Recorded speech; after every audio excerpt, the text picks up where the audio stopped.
Chapter 767. Most of the Magus Tower keys weren't that advanced, and they wouldn't be rejected for the day after failing 3 times. As a result, 70% of the Magus Tower keys were forcefully tested by Duke's system elves countless times, and all of the keys were broken. The next step was naturally to change to new keys and unify the control. If not for Antonida's going all out to regain control of the Breaking Dawn Wizard Tower, Duque was confident that he could use the Morning Star and Radiant Moon Wizard Towers to make the Calamity Army unable to return from the city. Unfortunately, while dreams were beautiful, reality was cruel. At the end of the day, this was not a trap specially designed for the Calamity Army. If it had been, the Calamity Army would not have lost so little. When Duque made his move, he would definitely make Arthas bleed out all the oil in his bones. The flaming oil that was thrown out would ignite whatever it touched. Coupled with the strong summer winds, it immediately formed thick smoke that engulfed the Calamity Army. It was not that Arthas had not thought of using Frostmourne to change the direction of the wind and choke the Scarlet Cross half to death. Then the Undying Warriors would take the opportunity to sneak in. Seeing the human warriors covered their mouths and wearing goggles similar to those of the Griffin Knights, Arthas could not help but frown. Damn it, Duque had long been on guard against this. Arthas spat hatefully, "Bastard. Should I say that Duke Marcus is indeed the best commander in battle in the previous generation?" At this moment, a muffled sound of thunder came from the sky not far away. A small piece of condensed dark cloud gathered above the vanguard of the Calamity Army at a speed visible to the naked eye. Then, with a few loud booms, purple lightning bolts exploded in the midst of the gargoyles flying in the air. The purple lightning balls accurately struck the gargoyles. These monsters that were not particularly strong were blown to pieces in an instant, and stones flew everywhere like hailstones falling on the heads of the zombies below, causing considerable secondary damage. If it was an army of the living, their morale might have collapsed in an instant. While morale was meaningless to the undead, the losses of the army were real. Arthas asked him reproachfully, "Antonidas, how are you now? How much has your strength recovered compared to when you were alive?" If the old Breaking Dawn mage's face had any color left, he would definitely be blushing. 70%. It was the sound of a mosquito humming. "What?" Arthas exclaimed in shock. Left with no choice, Antonidas revealed his great lich body to Arthas. Arthas gnashed her teeth so hard that they nearly shattered. Suddenly, a cloud of black smoke rose beside Arthas, and the huge figure of the Dreadlord appeared. Arthas was filled with displeasure. "What are you doing here? Stop. Now is not the time to defeat Duke Marcus." Ticarios pointed at the Red Army in the distance. Even the Dalajan soldiers and mages who had fled the Dalajan city in a panic had begun to form a tighter formation. Many mages had calmed down and joined the Alliance's ranks, using their powerful magic to attack the Scourge's air force that was attempting to charge at them. Even though these hundreds of thousands of people were retreating, they gathered together and retreated in an orderly manner. Unless Arthas could create a huge earthquake, or use an overwhelming air force to break through the Alliance's defensive line, there was no way they would be able to win. Arthas knew this, but she snorted coldly and did not respond to Ticarios' advice. "Arthas, the Lich King has sent a new order." The Dreadlord was sent by Kill Jaden to monitor the Lich King Nazul, so they at most addressed the Lich King as Lord, while the Lich King's subordinates had to call Nazul Your Majesty. It was only when the Dreadlord mentioned the Lich King that Arthas' expression turned serious. "Speak. He wants you to prioritize reviving Kel Thuzad. That way you will have 2 loyal and powerful Great Liches. You won't only have 1 half-baked Great Lich now." Ticarios glanced at Antonidas, not bothering to hide his sarcasm. Antonidas, whose strength had dropped, was clearly furious, but he did not dare utter a single word. In the Burning Legion, strength was the right to speak. Even if he was at his peak condition, he would still have to lower his head in front of the Dreadlord leader, let alone his current state. Not to mention that Ticarios had personally attacked him and captured his soul. On the other side, Arthas looked at the disgusting thing in Ticarios' hand and could not say a word. It was really ironic.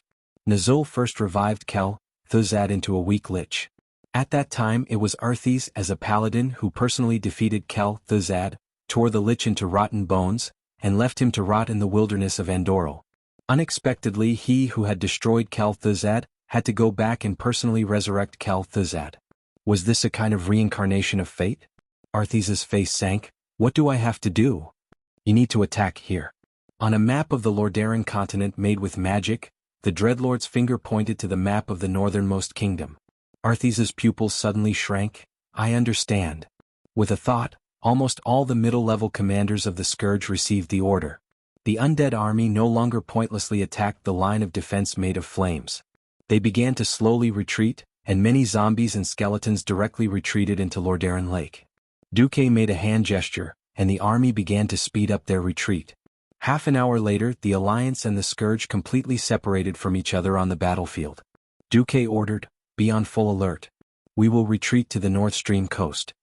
Abendis had a question: why don't we retreat to the South Sea City? If we want to reorganize the Dalajan army, it will be better there. Duque shook his head. From the beginning, this has not been a Dalajan problem. This is the most terrifying disaster that the entire Lordaeron continent needs to face. Abendis nodded in agreement. In the following week, after some calculations, Duke led 150,000 soldiers, along with more than 90,000 magicians' apprentices, Dalaran's craftsmen and civilians, from east to west across the Silver Pine Forest. Near the South Stream coast, the situation became very interesting. To the south of the South Stream coast was the nervous Gilnis Kingdom. A large number of troops were stationed at the Greymane Wall.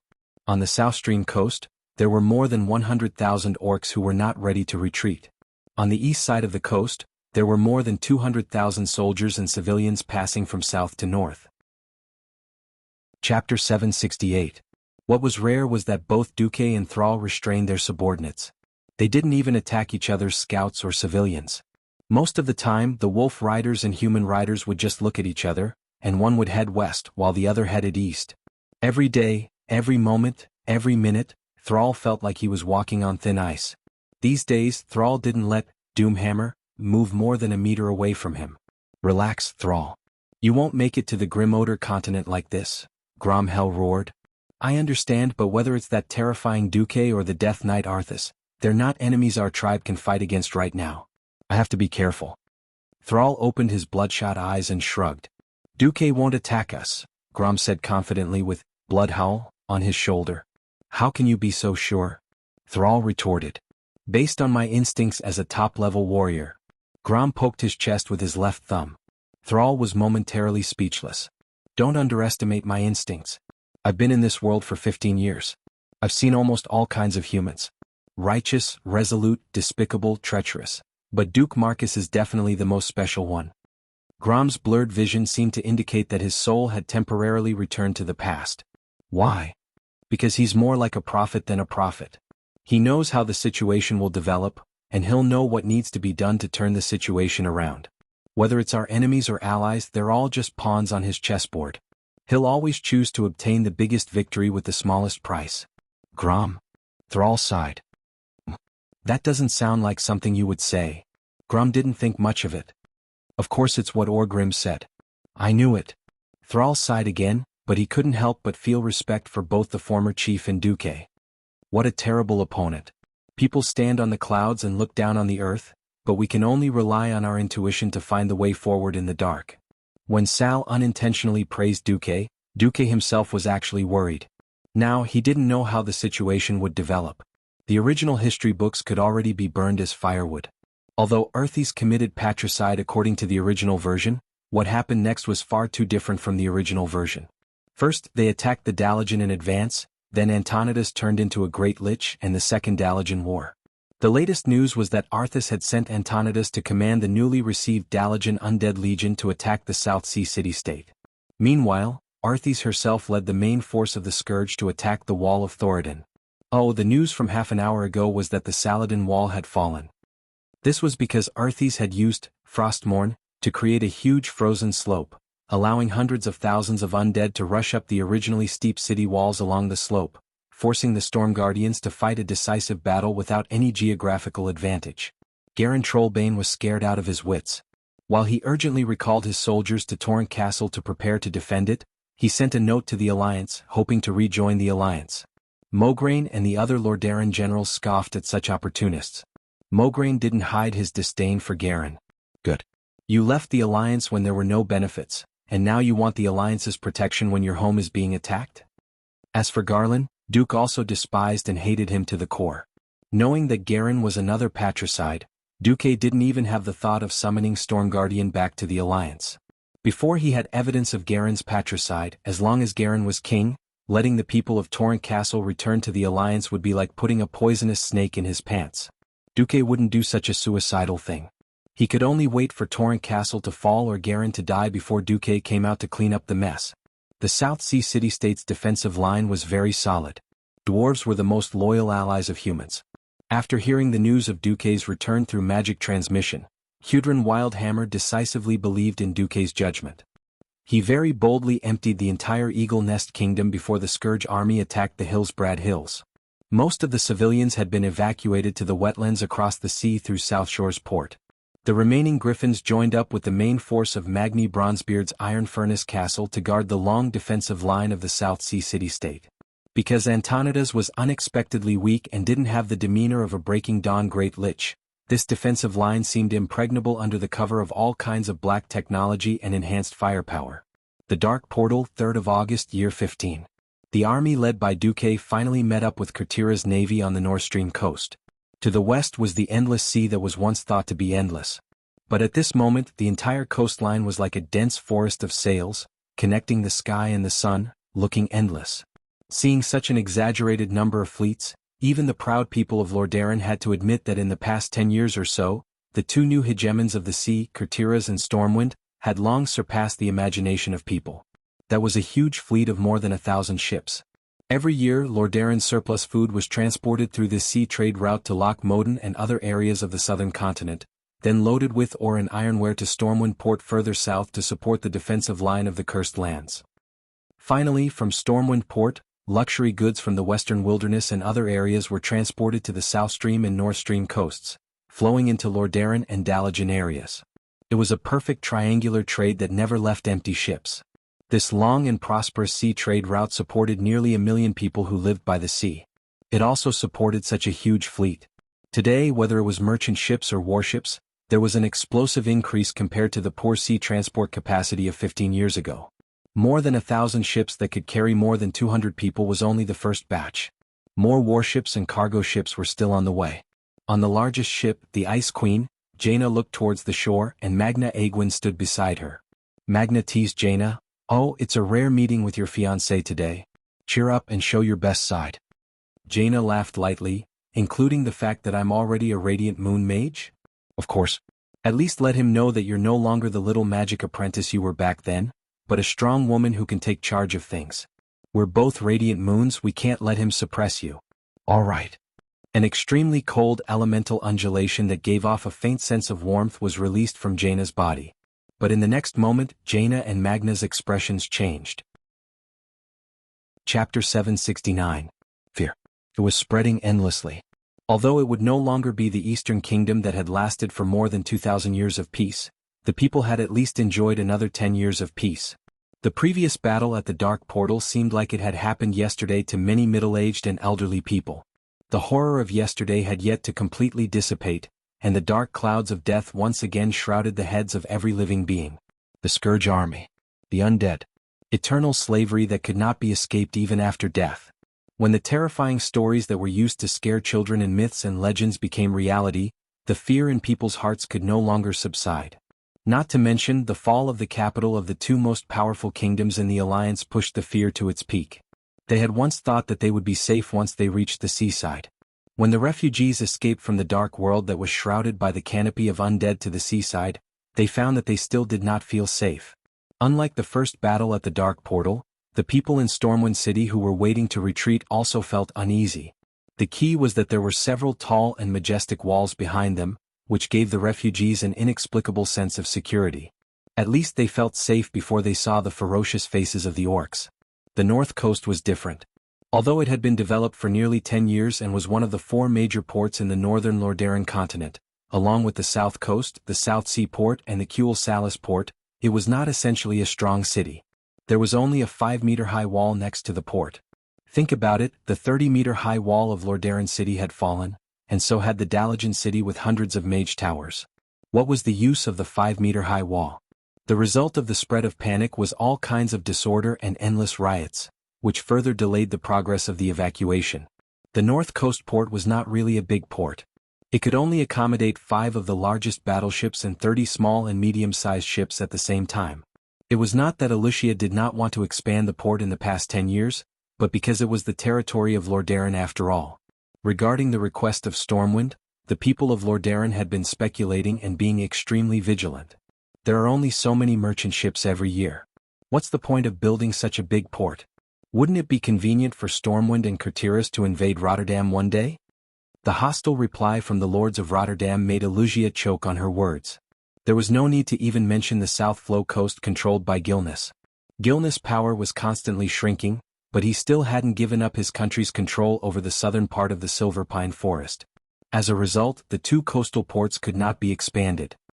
Now, more than 100,000 soldiers were about to arrive, and there were already more than 300,000 refugees from the Rotterdam Kingdom who were stranded there. It was foreseeable that more refugees would rush here in the next period of time. However, it was not because there were no ships, but because the port was too small, creating a bottleneck. Apart from the pier, large ships could not dock on the smooth beach. Large ships that drained too much water would run aground on the beach. To that end, the people of Kurtiras had been desperately trying to ferry the refugees from the beach onto the boats. The problem was, how could using a small boat compare to the efficiency of people boarding directly at the docks? Because of the hostility and short-sightedness of the people of the Rotterdam Kingdom, the lifeline of the people of the Rotterdam Kingdom was now stuck. In the past few days, Count Trosma, who was in charge of the port, had been scolded so badly that he wanted to jump into the sea. Unfortunately, it was all to no avail. At this moment, Duque arrived. Faced with this scene, Duque face-bombed, while Mograine and the others' faces darkened. In front of Duque, who had the scepter given to him by the Queen, and the real Grand Duke Mograine, Count Trosma was so scared that he almost peed his pants. Among the few bosses here, any one of them could get rid of him and turn him into ashes, playing a sea burial game. Duque could only smile bitterly. He did not expect that after transmigrating for so long and avoiding the terrible evacuation at Stormport, Wuxia would not be able to deal with the nobles of the Rotterdam Kingdom because he had been missing for 10 years. Indeed, a transmigrator could not change everything in one go. If this goes on, we might have to hold on for more than 3 months. Mograine was already using the most optimistic estimate. 3 months? Don't treat the undying as blind. 3 months was enough for Arthas's Scourge army to raise this place to the ground several times. Duque had just received news that Uther's corpse had been found and thrown to the side of the road near Cair Darrow like trash. This also meant that Arthas had fallen even deeper and possessed even more power. He didn't know why Arthas would choose to attack Riptide Fort, but Duke didn't believe that Arthas would so easily ignore the hundreds of thousands of people on their side for such a long period of time, and let them retreat safely. We need a miracle. Abendis could not stop lamenting. If miracles could happen so easily, then they wouldn't be called miracles. Mograine patted his old partner's shoulder. The two of them could read each other's eyes. Yes, it was just a fight to the death. At this moment, Duque spoke. He pointed at his young face. Later, what you see might be a fake archmage. Huh? Duque said that he might be a fake archmage? What the hell was that? Nobody understood, but that did not stop them from obeying Duque's order to clear out all the seashores slightly south of the North Stream coast. There were no people, no ships, only hundreds of Scarlet Cross soldiers and over 100 officials and nobles who had followed Duque. Duke stood by the sea. Less than 2 meters in front of his feet was the constantly rushing waterline. He still looked the same as 10 years ago, with short hair and a blue and white mage robe that fluttered in the sea breeze. With a soft sigh, a white ball of light appeared in Duque's hand. He was standing on the dividing line between the sea and the land. With a wave of his hand, the ball of light became bigger than a carriage and floated in the air. The cold light on it reflected the calm expression on the Alliance's commander's face. It was also a cold aura released in the scorching summer, but different from Arthas's deathly cold that made people fall into an ice cave. Duque's cold aura made people feel as carefree as enjoying the sun and the beach while drinking a cold drink. Because of the angle, nobody saw that Duque's pupils had changed from the deep black of the universe to a pair of illusory pupils that seemed to flow with pure silver. The dazzling ball of light rose higher and higher, and suddenly the ball of light began to dissipate in mid-air. The temperature suddenly dropped. The entire beach, the entire sea, seemed to be hit by a violent cold wave of unknown origin and suddenly shook. The next moment, everyone was dumbfounded because the sea froze. Chapter 770. This was not an ordinary freezing, but a perfect freezing with a goal, a plan, and a manipulation. Not many people could understand what was happening. The elven Prince Kael, who was born with outstanding talent, The protagonist, Jaina, who had trained to the Radiant Moon Archmage level in just 10 years, and Magna, who had guarded Azeroth for nearly 1,000 years. Even these people, who could be said to be peerless geniuses in the history of Azeroth, could not understand the current situation. They could not understand why the ice had the most perfect shape the moment it appeared. If it was simply to completely freeze everything within one's field of vision, it would only prove the strength of the caster. Mortals could not imagine that such a huge sea could be completely frozen. However, this did not include the strongest mages and those who had once understood the miracle of Duque saving people with ice ships. But now, not only was everything in sight covered in sparkling ice, but there was also a perfect design. The pier. The huge frozen pier stretched from the beach to the deep water area 100 meters away. There were a total of 36. The pier was wide enough for 3 carriages to run side by side on it without falling into the water. The pier was not the kind that was so slippery that people would slip on it. Even if it was not covered with hay, there were already small bumps on the ice surface, and anyone would not lose their footing on it. In the next moment, the ice between the piers suddenly exploded, revealing a wide waterway. Not to mention the people and soldiers of Rotterdam who were watching this almost miraculous scene from afar. Even the troubled mages and apprentices from Dalagen were dumbfounded after looking left and right like the ordinary people they had looked down on before. They opened their mouths wide and let out all sorts of dispirited sounds. Duque's clear voice sounded. These 36 piers are all designated for civilian use. Arrange for the ships to enter the port according to the predetermined categories. Jaina's ship will be docked at the 5 southernmost piers, the Marcus Merchant Guild will be docked at the 20 piers in the middle, and Kultiras will take the rest in the north. All ships will follow the current and enter the port from the south and leave from the north. Evacuate the people in the first 3 days. 3 days later, the Scarlet Cross Army and the mages will board the ship from the original North Stream harbor. Then Duque pointed at the coastline, and 12 lighthouses made of ice that were emitting arcana light rose from the bottom of the ocean and quickly stood on the surface of the ocean. On these 30-meter-tall lighthouses, there were clear flags made of arcane energy. Not only did it guide the classification of the ships, but there were also huge arrows pointing out the direction in which the ships entered and left. With these lighthouses, even in the middle of the night, they could complete the highly dangerous operation of reaching the shore at night. Along the docks, install guardrails and night lights every 10 yards. Kale, who had just walked to Duque's side, suddenly thought of something and waved his hand again. This time, there were 18 huge grooves that extended from the beach to the deep waters. It's a waste of my mana to keep the pier from melting. Mograine, arrange for the engineers to build a wooden dock in the ice trough. Make it sturdy enough to dock the largest warships. Mograine hurriedly replied, understood. The most troublesome part of building a dock was the foundation. Of course, large stones could be dumped into the sea by filling in the sea, but if the dock was not steep enough, it would break the wooden hull. The best way to build a dock was to push large cubes of cement into the sea, then fix them in place and finally repair them to form a passage to the deep waters. However, regardless of whether it was a wooden or stone dock, the most important thing was to have a reliable foundation or piles. How could it be easy to build piles in a place where the waves were surging? No matter what era it was a difficult task. If the magic puppets of Dalagen or Karazhan were still here, they could spare no expense and let the puppets do the work. Using manpower to do it, it was not something that could be seen in 10 days or half a month. But now Duque's ice trough blocked out the seawater. What was the difference between this and building a house on flat ground? No one dared to believe what they were seeing. A miracle. Whether it was ordinary people or mages, they were all praising Duque loudly. At the same time, they hoped that by deifying Duque, they could more or less ease the gap between them and Duque in their hearts. This was no longer a mortal's method. If it was not a miracle, what was it? Moreover, the alliance had already lost to 2 countries, and the once strongest person, Antonidas, had become a great lich. People would instinctively seek psychological comfort. It doesn't matter if we don't have Antonidas. We still have the legendary hero Duke Marcus, right? He's younger, more powerful, and more legendary. The incomparably handsome elven Prince Kale, that's had obvious hesitation on his face. Anyone could see that he was fighting in his heart. Anyone with a bit of common sense in magic would know that this method was far beyond the limits of a Radiant Moon mage. Although he did not want to admit it, Kale, rationality told him that Duque had already broken through that limit. This was like the worst kind of joke. He, Kale, Sunstrider, had an unparalleled talent that could be said to come only once in 1,000 years. He had the bloodline and personal guidance of an Astrian, one of the only 2 Breaking Dawn mages in the world. He also had various secret cultivation methods of the royal family and the support of the most ideal helper in the world, the Sunwell.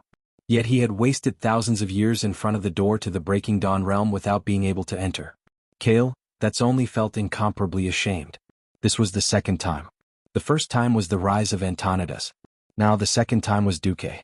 Kale, that's lowered his head deeply. He did not dare to meet Duque's gaze. His mouth squirmed for a long time before he finally squeezed out a sentence. Lord Marcus, have you broken through to the Breaking Dawn realm? Duque replied faintly, if you were asking about Lord Marcus, I wouldn't answer you. If you were asking about Duque, that would be a different matter. Kale, that was ashamed of his cowardice. He knew that Duque was reminding him. He suddenly felt enlightened. He raised his head, his green eyes staring straight at Duque's pupils that had returned to black. Duque, if possible, I hope you can tell me the secret to breaking through to the Breaking Dawn realm. Duque sighed. As your friend, I can answer you. I'm not a true Breaking Dawn. At the same time, it's only because I have the same magic circuit as Antonidas that I have a huge advantage. If it weren't for the fact that the Scourge army is too terrifying, I would feel ashamed. But now I'm neither meritorious nor wrong. Kale, that's immediately understood. He suddenly smiled bitterly.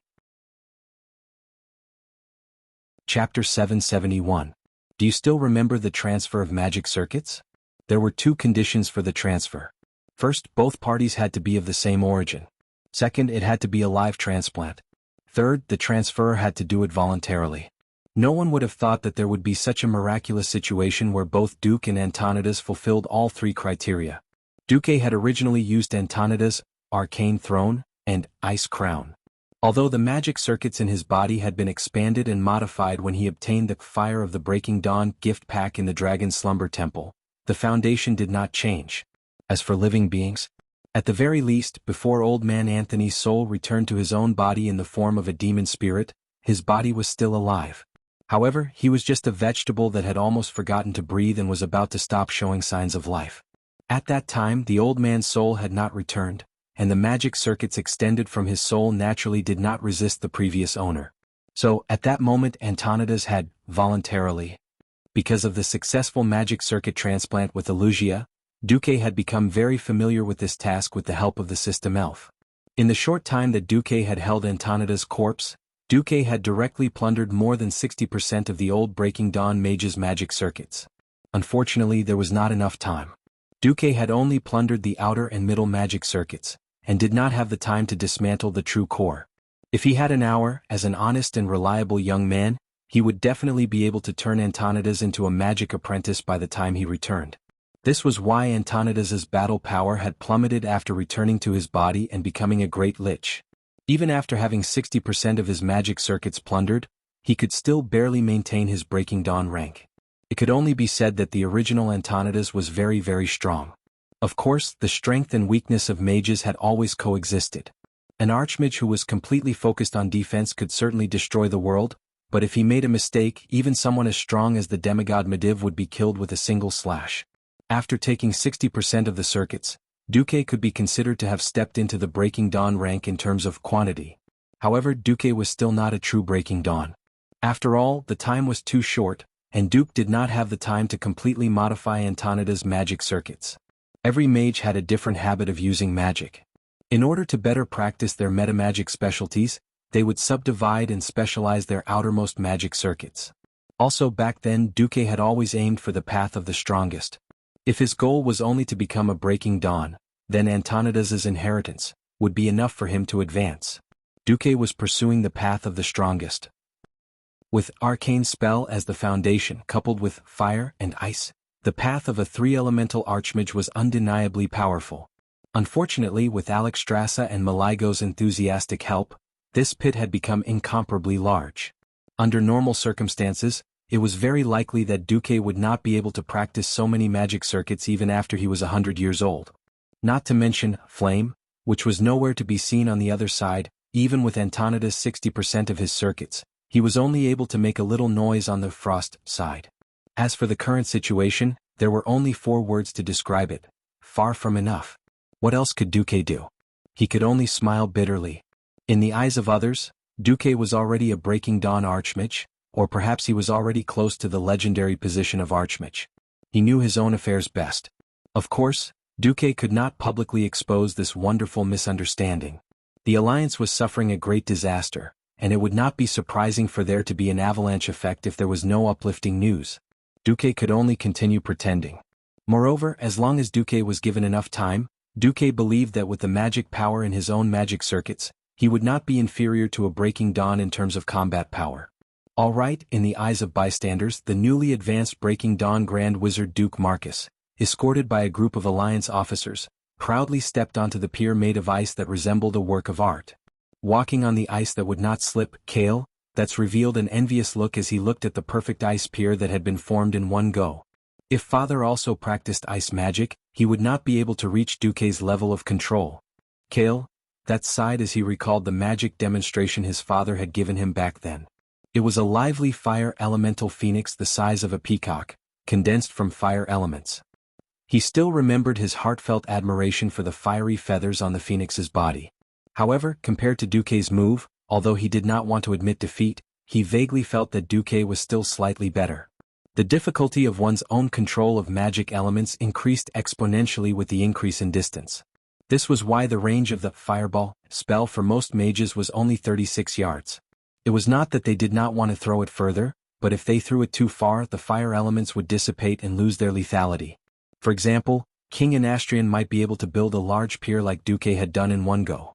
However, Kale, that did not believe that his father could line up 36 piers on such a huge beach that could withstand the impact of a warship docking. Even if it was a different method, such as a more elaborate 36 walls of fire that could only provide fire for barbecue, this was not something his father could do. He could only sigh in admiration towards Duque. At this moment, a large ship flying the flag of Jaina slowly entered the harbor. The huge bow of the ship broke through the waves. A graceful female figure dressed in a blue robe with golden edges stood at the bow of the ship like a goddess crossing the sea from the east. She looked at the miracle that had happened in an instant. Duque looked at Jaina and was filled with emotion. The heroine of the Alliance who had been present throughout the history of the Azeroth War since the Battle of the Dark Portal, Jaina Proudmoore, had finally grown up. Mature, beautiful, moving. If not for the lost 10 years, Duque was confident that he could firmly control Jaina in his hands. Now he could only go with the flow. Jaina was also staring at Duque on the pier. Duke Marcus, a living legend. Whether it was his deeds or his strength, they were all unforgettable to mortals.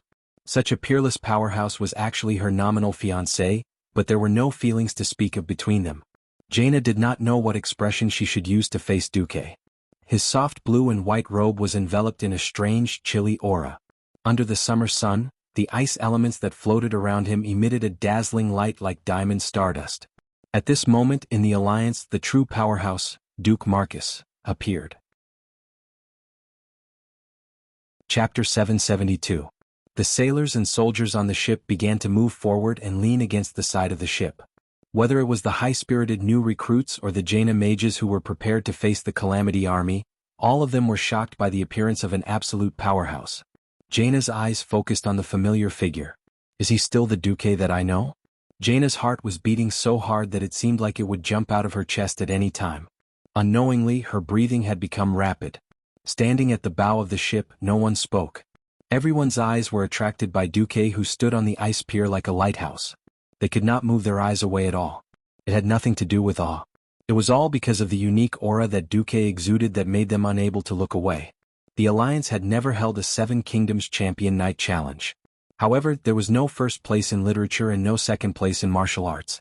The title of the strongest had always been something that people enjoyed talking about. After the Elven Kingdom of Kuel Salis withdrew from the Alliance, the title of the strongest naturally fell to Antonidas. Unfortunately, old man Antonidas was too old. His age and appearance meant that he was destined to not be an idol. People looked forward to heroes and praised young heroes, but they still looked forward to young heroes the most. 10 years did not leave any traces on Duque's face. With the blessing of the life-giver Alexstrasza, Duque's body and face forever remained at the most energetic age of 18. With the incomparable vitality of a young man, and the enchanting steadiness of a mature man, in addition to the shining halo of the strongest human, Duque had unintentionally become the kind of handsome man that everyone would like to see. There were many handsome men who were more beautiful than Duque. Unfortunately, in the face of disaster, most of those handsome but useless men were killed. After becoming immortals, their faces became moldy and they became unlucky men. Jaina suddenly realized, Duque. There was only Duque. There was only Duque who could point out a way for thousands of people with just a few words. There was only Duque who could save 6-digit refugees with a flick of his finger. There was only Duque who could see the future of Azeroth with a glimpse of the void. This was the person she wanted the most in her heart. Jaina suddenly tapped her forehead with 3 fingers on her left hand. Becoming a Radiant Moon Mage will allow you to establish your own sect? Magna, I really am the biggest idiot in the world. Magna Aegwin, who was dressed like a high elf consultant, tilted her head. I spent the most precious 10 years of a woman's life in an attempt to get rid of the shadow that Duque had cast on me. Who would have thought that the thing I wanted the most would be on Duke's body? Don't you think I'm stupid? Wow. Mag whistled nonchalantly. If you can't fight against the strong, then rely on the strong. That's a smart move. You agree? Jaina seemed a little surprised. In her impression, Mag and Duque didn't get along very well. After all, Duque had taken away Mediva's Karazhan, and in the end he was homeless after being revived. Mag rolled her eyes. When did I object? Previously, I advised you to leave Duque purely because I didn't know what Duque's attitude would be, and that it would be very disadvantageous for you to continue staying with an uneasy attitude. But now, does this count as love at first sight? Love at first sight? No. I would never do such a stupid thing. I have never rejected Duque since I was 13. It was purely because I could always feel a faint hostility from Duque that I didn't dare to put my future in the hands of Duque. But now, all the problems aren't problems anymore? Mag gave a thought-provoking smile. What Aurelia, Sasha, Elucia, Kalia, and so on are all not problems. Jaina turned her head and revealed a provocative look. She smiled, a smile that was like 1,000 flowers blooming. I'm not an innocent little girl. I wasn't before and I won't be in the future. But I have my way and I know Duque's weakness. He definitely can't bear to reject a sincere love. Mag smiled slyly. Sincere? Can you do that? As long as our goal is the same, my sincerity will be eternal. Moreover, there is only one good man. We are all women, and if we don't fight for it, will we be able to get a good man's love just by crying at home? Jaina was in high spirits. Seeing that the ship was about to reach the shore, she turned around and walked down the bow. She waved her hand lightly, and the loose magician robe on her instantly changed. It was no longer that bag-like magician robe that covered her good figure tightly, but a set of tight clothes similar to that of a combat magician. On the left and right side of her were 2 layers of winged pauldrons, and on the chest was a bright silver breastplate that could barely cover the pair of arcane peaks that made the 2 princes go crazy in history. The breastplate was very short, revealing an extremely sexy belly button. What was more unexpected was that Jaina actually had a mermaid line that was similar to that of a female ranger. Under the purple skirt was a pair of white jade-like tights that outlined the perfect lines of her legs. Jaina looked like she was ready for battle. In fact, it was this kind of heroic posture that could capture Duque's heart the most. As expected, when he saw Jaina slowly descending from the ship using the levitation spell, like a goddess, Duque's eyes were a little dazed. She gently glanced at the people of Rotterdam behind Duque, and her gaze only stopped on Kale, that's for less than 1/10 of a second. Jaina smiled like a flower, bowed and said to Duque, Radiant Moon Mage Jaina Proudmoore awaits your orders, His Excellency Duke Marcus, the commander of the Alliance. Impeccable appearance, perfect etiquette, and what was rarer was that everything was done according to the rules. That made it so that no one could find fault with it. Indeed, Jaina was still Duque's fiancée in name. Duque had also thought about how he should deal with Jaina if she came crying, throwing a tantrum, and asking for the treatment of a fiancée. Perhaps Duque would temporarily give in, but he would definitely hate Jaina in his heart. Now that she had directly abandoned her identity as a princess and fiancée, and had cleanly applied to go to the battlefield, Duque had a better impression of Jaina from the bottom of his heart. Duque pretended to ignore the heroic Jaina. His gaze was a little blank, as if there was nothing in front of him, and not a powerful and beautiful female mage. The world is facing the most terrifying crisis in history. The Alliance needs the strength of every powerhouse. Thank you very much for your support, Miss Jaina. Chapter 773. Duque could not predict how Azeroth's history would play out. Arthas had left Kuel Salis alone and gone to Rapid Stream Castle to cause trouble. Antonida's fall had cast a dark cloud over Duque's heart. In the original history, Second Fool had fallen. Although he had killed many important people, there was only one person he had truly turned into an immortal. Servanas, who had completely angered him. Now everything was different. Wuther had an unwavering soul, and Second Fool could not do anything to his teacher. Tyrrhenus had been too weak when he was alive. He probably could not even turn into a lich. The latest news was that Arthas had turned every Morning Star mage in the Dalagen who had died in battle or surrendered into a lich. At the moment, the Calamity army had at least one Breaking Dawn and several Radiant Moons. There were also a dozen Dreadlords on the Scourge's side, and Arthas, who had officially stepped into the demigod realm. It was no exaggeration to say that the snowball effect of the Scourge was starting to form. The High Elves' isolationism was acting up again. This time, Anastrian and the Silvermoon Council refused to join the alliance no matter what. Even though Duque had repeatedly warned them that the Scourge's target should be the elves, they just refused to listen. At most, they would blindly strengthen the defensive magic formation that they thought was invincible. Duque was so angry that he wanted to vomit blood. In the magic message, Duque did not care about anything else. According to the Red Dragon Queen Alexstrasza's estimation, the Scourge's real target is likely the Sunwell. If these bones are allowed to obtain the power of the Sunwell, they may very well use it to summon one of the leaders of the Burning Legion, Archimonde. Kale, that's tried to persuade Anastrian, but Anastrian just did not listen. Sir Commander Marcus, times have changed. After 13 years of preparation, the High Elves have the ability to protect themselves and the Sunwell. Also, the light of the Sunwell cannot be tainted by outsiders. After saying the last sentence, which was obviously a warning, the Sun King cut off the magic message. Damn. Sun King, you're awesome. You even think that I'm an evil person who is trying to use the Scourge to steal the power of the Sunwell. Duque was so angry that his lungs were about to explode. However, when he predicted that the Doomsday Army would attack Kuel Salis, he had no choice but to let Kale, that's go. In history, the Kaisi only received the news that his hometown had been attacked very late.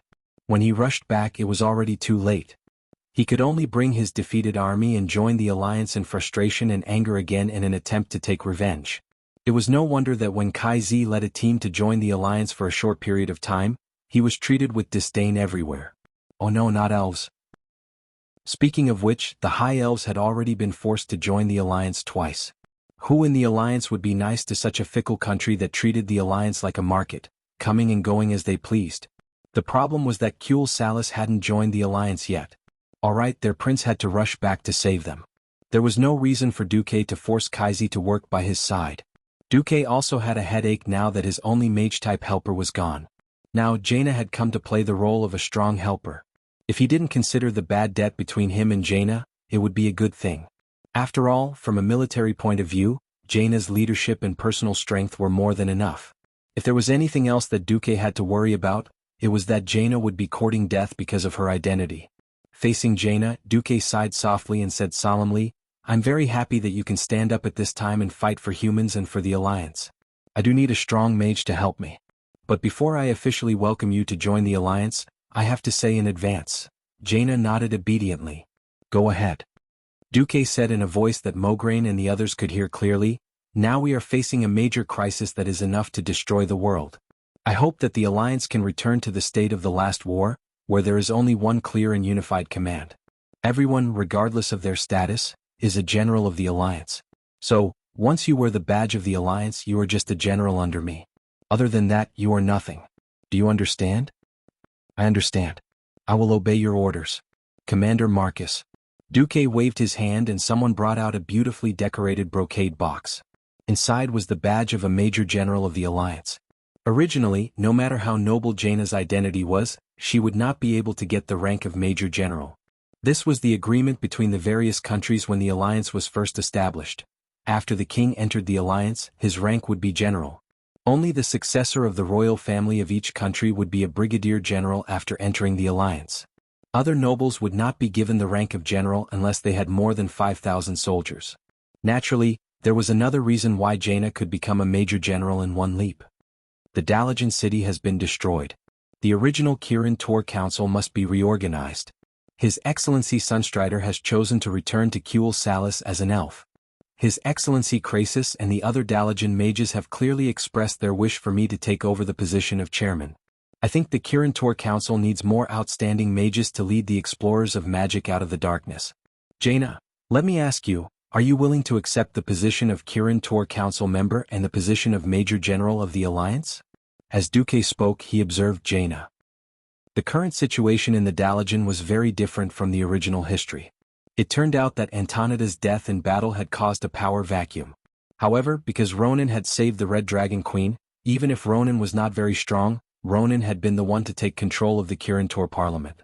In this life, Duque had appeared out of nowhere. Regardless of whether it was Duque's identity, strength, or actual achievements, it was too easy for him to inherit the position of chairman of the Dalajan. If not for Duque's insistence on his identity as the Storm Duke, perhaps everyone would have called Duque Chairman Dakin Tor instead. Even so, the power of the Dalajan had actually fallen into the hands of Duque and Krasis. Considering Krasis' identity as a giant dragon, the Dalajan was now Duque's word. 10 years could easily change anyone. He did not know how Jaina had grown. Had she grown up crooked, or was she as F***ed as the girl who sold her father in history? Thus, Duque's offer of the position of Major General and Kirin Tor Council member was more of a test. Chapter 774. Duque was never a cynical person, and he wouldn't look at everyone who got close to him with hostility. If it wasn't for the fact that Jaina was famous for selling her father, Duque wouldn't have been so wary of Jaina. On the other hand, she didn't continue her relationship with Arthas. When Second Fool fell, Jaina didn't stay by Second Fool's side either. Similarly, because she grew up in a different place, Jaina lived in the Elven Forest when she grew up to be a mature beauty. Jaina didn't have any interactions with Kaizi either. He changed Jaina's growth history and made her waste 10 years of her youth with the title of Duke Marcus's fiancée. Women in the mortal world didn't have many decades, let alone the golden 10 years from 18 to 28. During a woman's most beautiful and blooming period, Jaina was equivalent to being a widow for Duque. Regardless of how much Jaina loved him, at least she didn't give up on the engagement and remarry, nor did she have a scandal with some handsome man. Duque's feelings were complicated. Under such circumstances he should give Jaina a chance. Duke made a decision. As long as Jaina's temperament was not crooked, or if she did something too excessive, she should be given an eternal life slot no matter what. Beauty shouldn't stay in an empty house. Talent shouldn't be wasted. Heroes shouldn't be sad. If you love power, I'll give you a chance to reach the peak. If you love power, I'll give you a battlefield to show your skills. As long as you don't go against the path of justice and the path of the Alliance, so what if you have a little selfishness? After 10 years, Duque had matured and become more magnanimous. After all, this was the bearing that a person who led the Alliance to glory should have. Duque was testing Jaina, but he didn't know that he was shaking Jaina's heart on a different level, making her unable to extricate herself. Humans had a certain aura about them. If a person is timid and calculative, he will not mix well, and no woman will like him from the bottom of their hearts. On the other hand, if he appeared with a majestic gait, bright eyes, and was able to accurately pinpoint the position of himself and others with just a few sentences, then the others would definitely be shocked by his courage.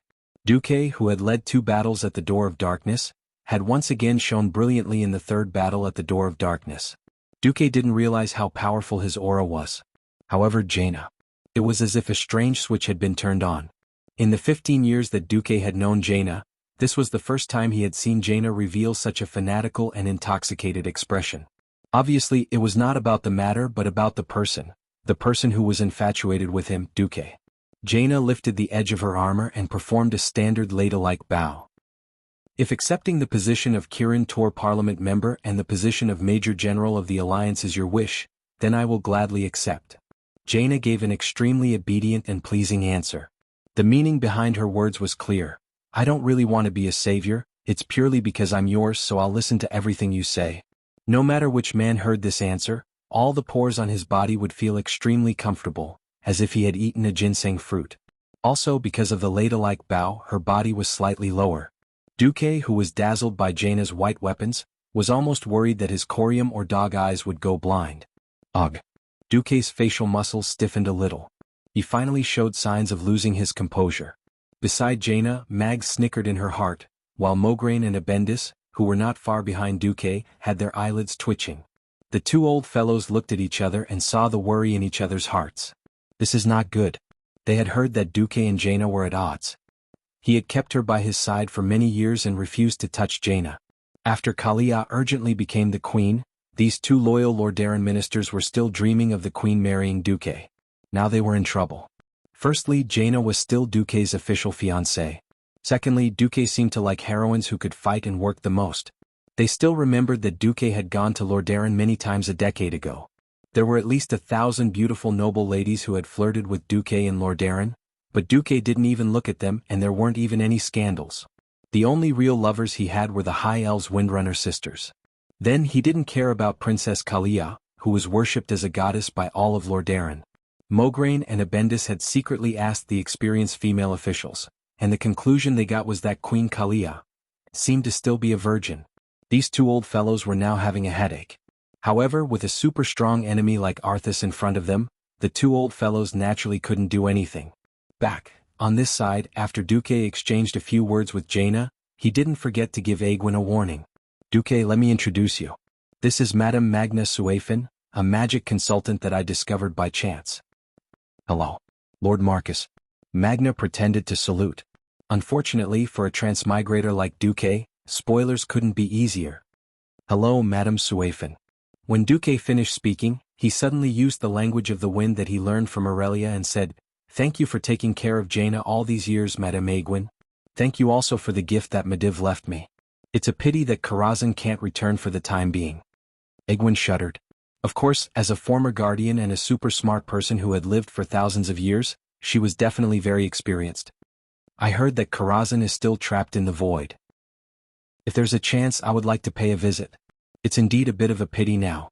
However, I believe that Karazhan can only truly display his value in your hands. Aegwyn's answer made Duque heave a sigh of relief. Medivh had been resurrected. If one day Karazhan returned to Azeroth, and Medivh wanted to take it back, it would be really difficult to deal with. There will be a chance. After answering on the surface, Duque said in the language of the wind, "Thank you, Medivh has always been the person I admire the most. I look forward to that day.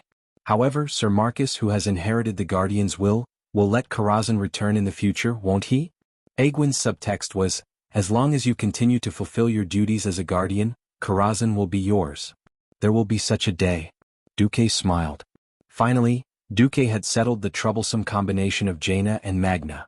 Then, in the evening of the same day, Duque welcomed another wave of reinforcements. "I declare that from now on, if you enter or leave Duque's tent, you have to ask me first," said the lady with long white legs. Jaina's eyelids twitched wildly. Chapter 775. 4 long-lived races. 10 years was just the blink of an eye. Elves and dragons were indifferent to the concept of time. Humans were different. 10 years was Jaina's youth, but it was also Vanessa Van Cleve's youth. Stormwind in this period of history was very corrupt and declining. The Stormwind royal family had a lot of broken promises and rewards that were written off.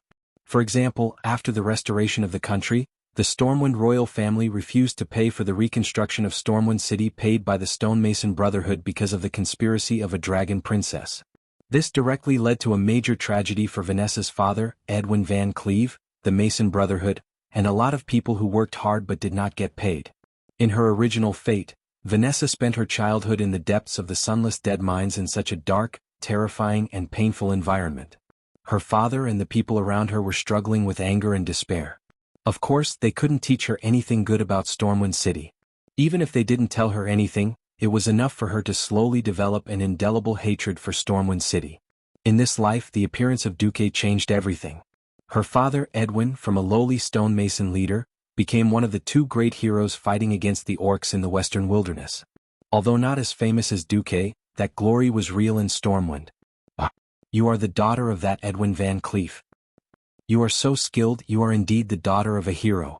If she was a boy, she might be like Alexandros Mograine's son, living in her father's shadow. After all, boys inherited the family business. But she was a girl and did not have that kind of pressure. If there was pressure, it was her father. Edwin could not find a man who could marry his daughter. In terms of status, because Edwin followed Duque, he jumped from a lowly stonemason to a knight, and was directly promoted to a viscount. He was an important minister of the Marcus family. In terms of official position, Edwin was the Minister of Construction under the Minister of Internal Affairs, and almost all the infrastructure projects in Stormwind City were led by him. Logically speaking, the Van Cleef family was already very prominent. That was where the problem lay. The nobles could accept a poor lad with no background stepping into the circle of nobles just because he grasped the mysterious power.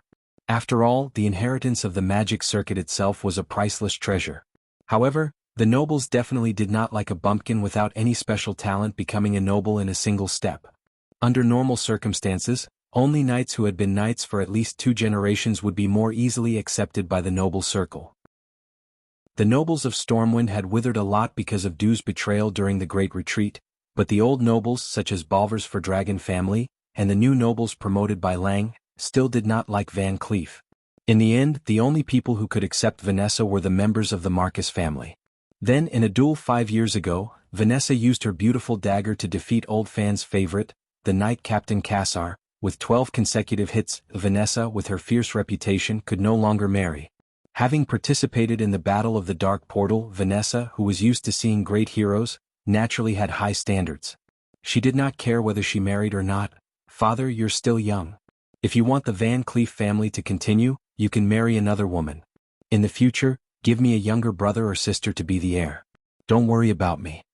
Edwin finally realized that his precious daughter, who had traveled extensively with Princess Kalia for 10 years, was no longer that obedient little girl, but a true powerhouse.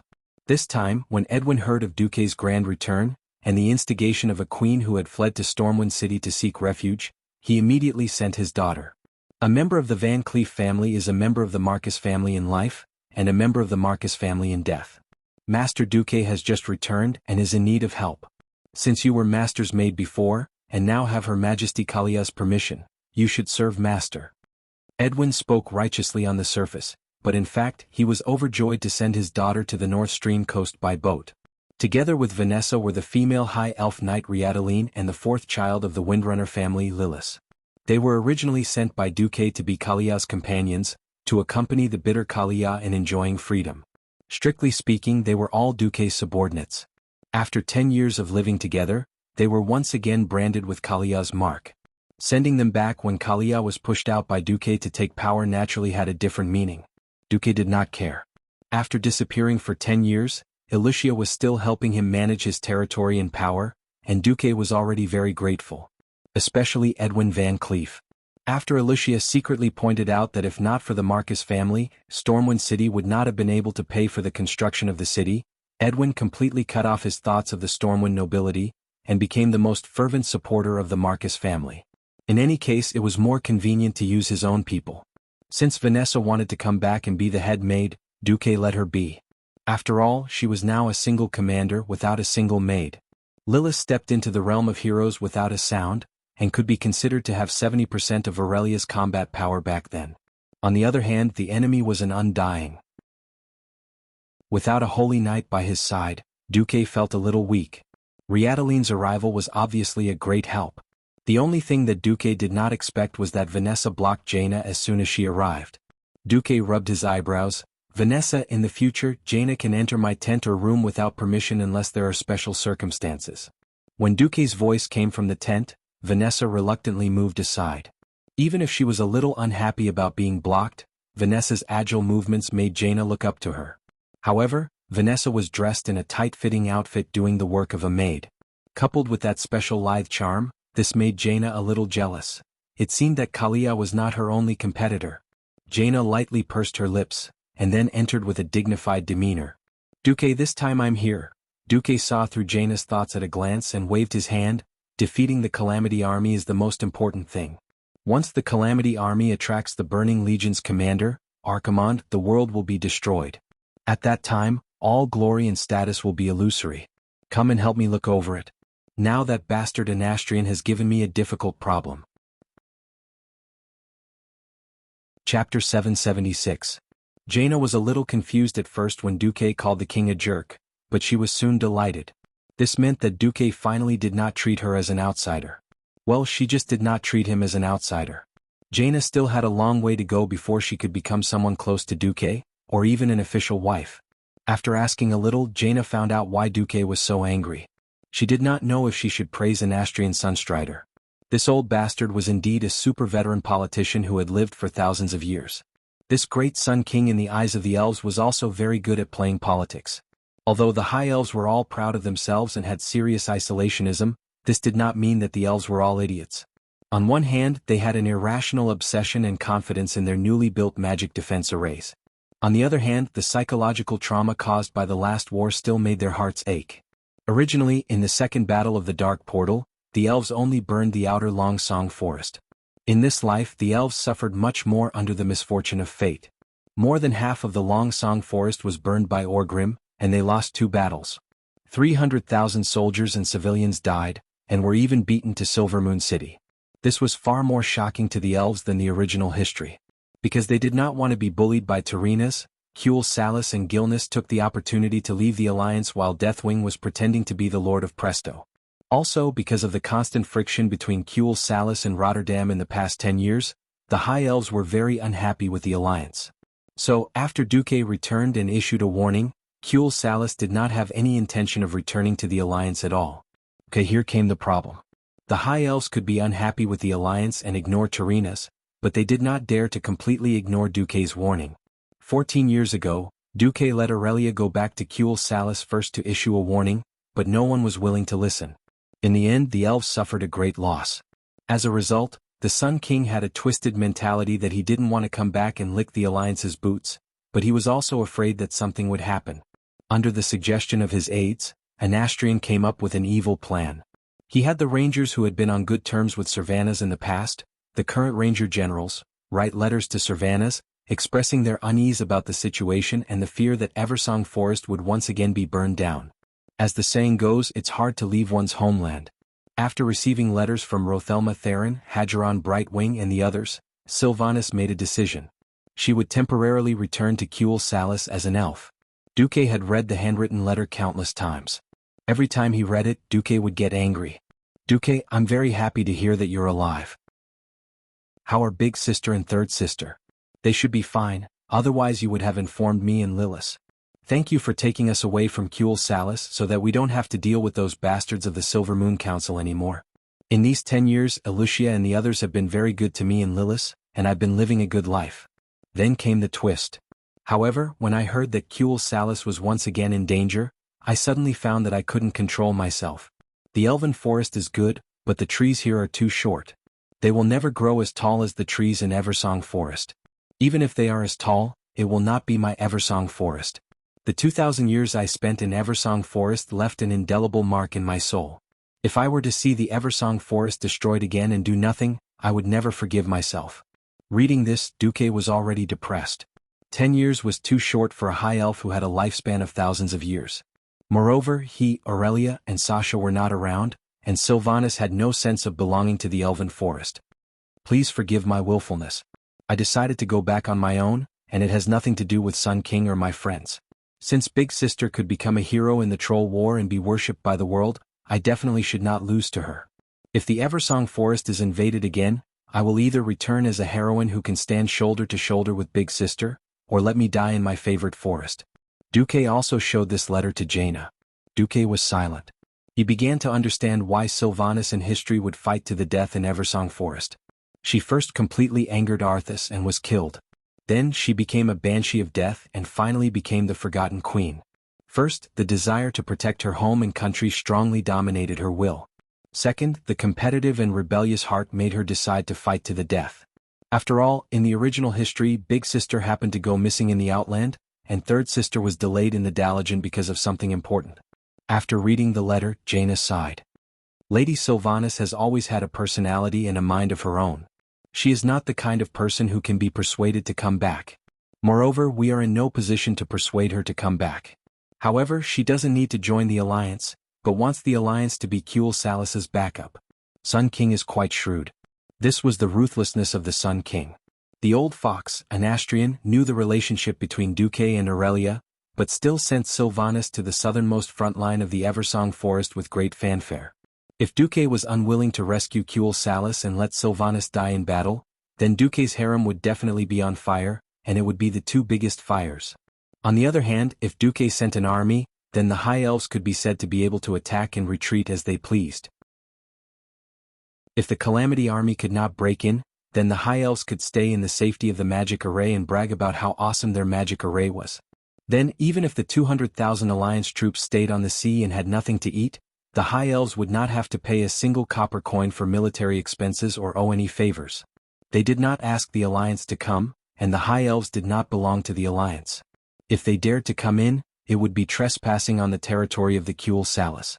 If the Calamity Army was really that powerful and broke the new magic array of the High Elves, then they could still call for help at the critical moment. And they would be on call at any time. The sister-in-law of the commander of the Alliance is still in our hands. Are you coming to rescue her?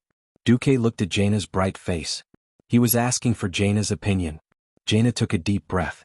She knew that it was time to test him again. If Kuel Salis is unwilling to sign the harsh treaty and join the Alliance again, then we will only save Lady Sylvanas. Duque's eyes sharpened, and his pupils constricted. Unknowingly, his lips were already bleeding from biting. As expected, it still has to be like this. Chapter 777. Gianna was very smart. If she was a foolish woman, she might be happy to see her rival in love suffer. Gianna was obviously not foolish. She was not arrogant enough to challenge Aurelia, who had been with Duque for 15 years, and Windsor, who had been with him for 13 years. If the Elven sisters attacked together, they would have additional attributes. Moreover, the kings of this era never lacked lovers. Not to mention, didn't her father, King Delin, have a Gina Goldsword by his side? What she pursued was only the position of Duque's wife in name. Publicly, she could not force Duque to do something foolish and use the entire alliance for personal gain. Privately, she could not tempt Duque to give up on Sylvanas. Her suggestion was very pertinent. Duque could not help but give Gianna a thumbs up in his heart. At this moment, Duque suddenly raised his voice. Are you satisfied with this result? Gianna was shocked. Clearly, Duque did not say it for her to hear. Indeed, from the corner of the tent, a blurry figure quietly appeared. Then Gianna recognized the woman as the fourth child of the Windrunner family, Lillis. For once, Lillis's expressionless face showed a rare look of joy. Thank you, brother-in-law. She did not know that her words were equivalent to stabbing a certain female mage in the chest. Gianna had been shot while lying down. If Gianna flared up, then she would have lost. If she pinched her nose and admitted it, then she would have lost. If she did not express any opinion, then she would have lost. She could only show an awkward expression and use her eyes to complain to Duque. I'm also very desperate. Technically, I am your fiancé. Why don't you just give me a quick death? Duque also had a headache. He also felt that he was a bastard. Logically speaking, he should have rejected Gianna cleanly. However, Elucia had privately advised him not to show his cards at this time. The alliance was now weak enough. If they still became enemies with Curtilis, even on the surface, it would not be a good thing for the alliance. At the end of the day, Lillis's facial paralysis was a trap. Taking a deep breath, Duque called Lillis over. I can't go to Kuel Salis right now. This was a political game between the alliance and the Elf Kingdom. Whoever begged the other first would lose. Inviting Kuel Salis, who had authority over the other member states, into the alliance would eventually lead to the collapse of the alliance. I am responsible for the entire alliance. So, it's up to you to ensure your second sister's safety. Do it for me. Duque used the whisper of the wind that he learned from Aurelia to explain to Lillis. Then Lillis took the things that Duque gave her and left. As soon as he finished giving instructions, Mograine, Abendis, Kale, That's, and a group of generals from the Rotterdam Kingdom paid a visit together. Seeing Lillis leave and Jaina, who was sitting in Duque's tent, the big shots of the alliance were a little surprised. The people of the Rotterdam Kingdom were naturally a little jealous. Kale, that said apologetically, I'm sorry, Duque. My father seems to have reappointed Lady Sylvanas as a ranger general, and is in charge of guarding the southern front lines of the Long Song Forest. There was no such thing as an impenetrable wall in the world, not to mention that the old fox, the Sun King, was forcing Duque to be biased. Duque sighed. The Calamity Army is the most terrifying enemy that the humans, elves, dwarves, and gnomes have ever faced in history. I despise His Majesty Anastrian for refusing to join the alliance at such a time and still playing such underhanded tricks. Duque's words made Kale, that's blush. He just wanted to find a hole to hide in.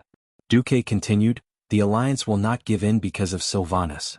Not in the past and not in the future. This topic ends here. What we need to discuss now is how to evacuate the refugees in the Rotterdam Kingdom and fight against the Calamity Army. Duque's conclusion made Mograine and the other generals of the Rotterdam Kingdom heave a sigh of relief. After an emergency discussion, Duque made a decision that seemed fair, but could actually be turned into a selfish one at any time. Due to the support of Kurtiras and the 30,000 soldiers, and the fact that reinforcements would arrive one after another, and that there were more and more immortals near the border of the Silver Pine Forest and the Tirisful Woodland, it became more and more difficult for the refugees to escape to the west. Duque led the Scarlet Cross Legion and the New Dalajan mages to open up new landing grounds in the northwest and north of the Tirisful Woodland, respectively, to evacuate the refugees. Anyone with a discerning eye could tell that Duque had actually placed the main force of the Scarlet Cross Legion on the north coast. It was only a day's journey from the Elven territory by boat. In addition, Duque had made the Scarlet Cross Legion basically not disembark, so there was no need for them to even assemble. However, in terms of politics, Duque's way of doing things was flawless. He was saving people. Moreover, the Alliance's strength was in the sea. No matter how powerful the Calamity Army was, they still did not have an organized navy. I'm making full use of my strengths. On the other hand, the defense near the Door of Darkness was handed over to Daneth Trollbane. Turayan was promoted to General of the Alliance, and he was to lead Marcus's 40,000 private troops led by Windsor. A total of 100,000 troops set off from the Reed coast. It was estimated that they would be able to reach the easternmost part of the old Rotterdam Kingdom in about a week, which was now called the Eastern Plaguelands. There was a tunnel there that Duque had arranged before he disappeared, and it took a full 3 years to dig. This tunnel was located to the south of Tyr's Hand. Once they came out of it, they would arrive at the newly built port of Tyr. Not far to the south of Port of Tyr was the sea cliff area where the orcs had landed during the Second Door of Darkness. There were more than 100,000 Murlocs there, and they were all Duque's subordinates. By the order of Her Majesty Queen Kalia Menethil, Sidan Dathrahan is promoted to Major General of Rotterdam. He is also promoted to Major General of the Alliance in my name. Let Sidan recruit militia to form the Stratholme defense line to stop the Calamity Army's possible eastward advance. However, all civilians must be evacuated to Tyr's Hand during this period, and gradually evacuated to the southern continent. Let Sidan hold on until Turayan and Windsor arrive. I want them to become nails to block the Calamity Army. Also, once Arthas is seen, Sidan, Turayan and Windsor must immediately retreat at all costs. Arthas has fallen even further. He already has the strength of a demigod. There is no need for me to let the Alliance's best generals die in vain. Duque's series of orders allowed everyone to understand Duque's intentions. It was still a strategic retreat, but no one knew how long it would last. In particular, Duque called Arthas a demigod. This word pierced deeply into everyone's hearts. At this moment, Duque suddenly said to Mograine, "Mograine, His Majesty Magni Bronzebeard has sent a letter.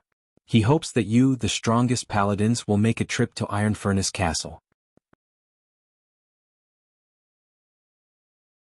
Chapter 778. 2 days ago, Magni Bronzebeard had been at the front lines of South Sea City. One of the reasons he had personally led the army against the Scourge was because of the death of his second brother, Muradin Bronzebeard. After receiving the news that Arthas had returned and had possibly caused the death of his second brother, Muradin, Magni was filled with rage and almost went crazy. So, after receiving Duque's news, he had mobilized his army at once to attack the Scourge across the sea. But very quickly, Magni realized that the dwarven cannons, which had been invincible in the previous battle, felt weak for the first time. Fierce cannon fire could indeed destroy those brainless zombies and ghouls, and blast those filthy undead creatures into pieces. Unfortunately, it didn't solve the root of the problem. As long as there were liches behind the Scourge, these evil beings could keep using dark magic to reassemble the shattered corpses into new undead to continue attacking the Alliance's defense line. Just because matter was conserved, the number of undead had to be reduced every time they were reassembled. Otherwise, there would be no need to fight this battle. Many times, Magni felt that his own cannons and tanks weren't as powerful as the paladins and priests. A single exorcism or God's wrath would kill a large number of undead. No matter what the liches and necromancers did, they couldn't revive the bone dregs. The dwarven cannons were excellent, but Magni felt that it was far from enough. This couldn't quell the rage in his heart, the rage of losing his own brother. So, he sent a letter to Duque, asking Duque to send a few powerful paladins over. He wanted to personally build a few powerful paladins that could be used against the undead and Arthas. Seeing that letter, Duque's heart skipped a beat, and then he felt a little strange. But the cunning Duque wouldn't expose him. Hearing that Duque wanted him to go to Steel Stove Castle, Mograine instinctively wanted to refuse. "I'm leaving. What about the Blood Cross?" "Mograine," Duque said leisurely, "do you remember how you couldn't fight Arthas at all?" Hearing that, Mograine's face heated up and then turned to rage. He believed that his martial arts skills were definitely superior to that treacherous son of Arthas, that traitor to humanity. But now that they were face to face, he couldn't do anything to Arthas. There was only one reason: Frostmourne. That divine artifact was too terrifying. It had completely filled up the gap in strength between him and Arthas. No, it had far surpassed him. The difference between Arthas and Qinyi was akin to the difference between an infant and a grown man. And now, Qinyi had heard that Arthas had fallen even deeper into depravity after murdering her master, and that she had grown even stronger than before. Her strength alone was more than enough to drive Qinyi into despair. Mograine was speechless. Duque began to bluff. His Majesty Magni Bronzebeard is the strongest blacksmith in the world. If there was anyone who had the chance to create a holy artifact that could fight against Frostmourne, it would definitely be His Majesty Magni. Go, and now that Saidan is completely unable to leave, you are already the most suitable paladin under me. Mograine was still hesitating. Duque continued, if it was just the Calamity army, I'm 90% confident that I can wipe out all those skeletons, but I'm not a god. Even if I'm a Breaking Dawn mage, I still can't fight Arthas. That's why eliminating Arthas is the key to this entire crisis. At this moment, Abendis also said, Go, Alexandros. The blood cross still has me. If it was Abendis, Mograine had nothing to worry about. After all, their fiefs were neighbors and they had been partners for over 20 years. Mograine said helplessly, All right, I'll go. Duque smiled. Go quickly and come back quickly. Ichem, if you have any special materials that you think might be suitable for forging weapons, bring them along. They might come in handy. Duque's seemingly casual words caused Mograine to sink into deep thought. He rubbed his chin and muttered, Seems like there really is a special stone. Then bring it along. You don't know ores, but His Majesty Bronzebeard does. All right. Then, I'll go. Go. Seeing Mograine leave with his orders, Duque snickered inwardly. During the War of the Orcs, Alexandros Mograine had killed a dark warlock of the Blackrock tribe and found a shadow crystal on him, the Rizab crystal. In fact, this crystal was the core of the Naru of the Holy Light tribe. After the Holy Light energy of a Naru was drained, it would automatically turn into a shadow form. This crystal would also be filled with Holy Light energy after being infused with a large amount of Holy Light. It seemed that Mograine would hand this crystal to Magni Bronzebeard just like in history, hoping that Magni could use his exquisite forging skills to bring out the power of the crystal's holy light to its fullest. Magni would pour all his grief and resentment towards the Calamity army into the weapon he was about to forge.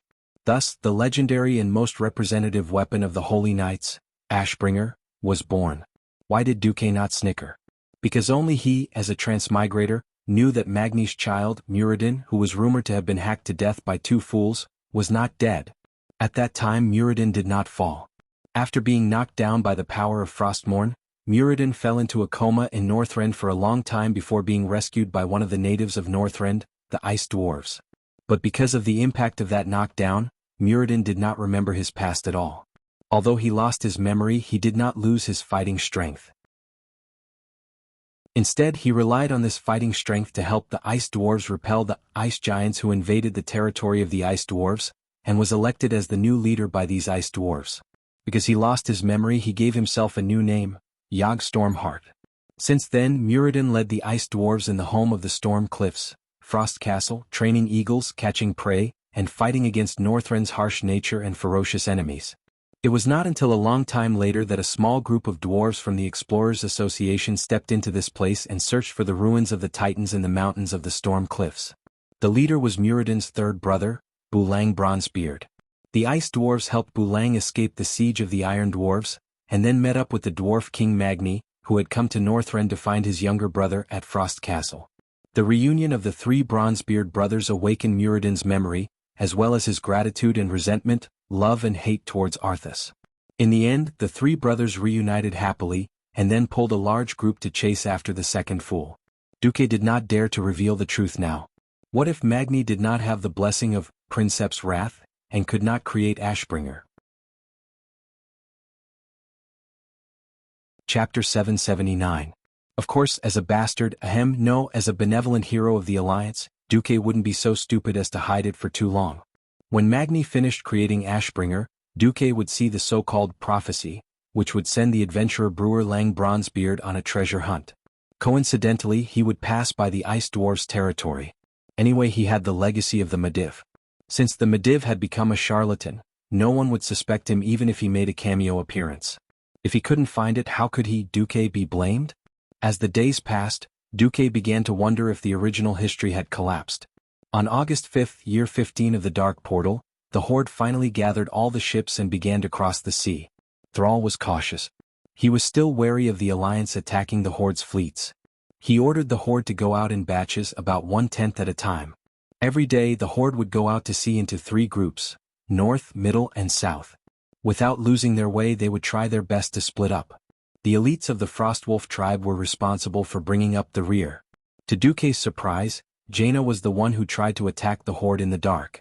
She had secretly sent a fleet to destroy one of the Horde's fleets, but Duque found out and stopped her. It had to be said that it was a very stupid move.